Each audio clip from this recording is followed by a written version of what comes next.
তো আজকে হচ্ছে তারাপীঠের ডে 2। স্নান টান করে সকাল সকাল ফ্রেশ হয়ে গেছি। আজকে আমরা তারাপীঠের এই হোটেল ছেড়ে আজকে আমরা শান্তিনিকেতনের দিকে রওনা হব। হোটেলটায় সুন্দর একটা দোলনা ছিল, তো একটু গাড়ি বার করতে করতে আমি একটু চড়ে নিলাম। তো এখানে আমার শান্তিনিকেতনের জন্য রওনা হয়ে গেছি।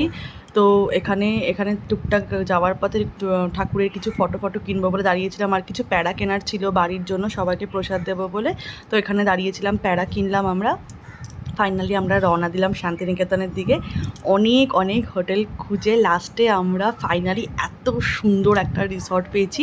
এটা হচ্ছে শান্তিনিকেতনের ভিলেজ রিসর্ট, মানে মাস্ট ভিজিট। শান্তিনিকেতনে গেলে এখানে না থাকলে বলবো মানে ফিলই পাওয়া যাবে না আসল মেলাটার। তো এখানে রেস্টুরেন্টটাও অপূর্ব সুন্দর, পুরো মাটির সব, আর দেখো চেয়ার টেবিল সব কাঠের। আর এখানে আমরা বাঙালি থালি অর্ডার দিয়েছিলাম, ডাল, শুক্তো, ভাত, চিকেন, চাটনি, পায়েস, অপূর্বভাবে খাওয়া হলো। তো দেখা হচ্ছে নেক্সট ব্লগে নতুন কিছু।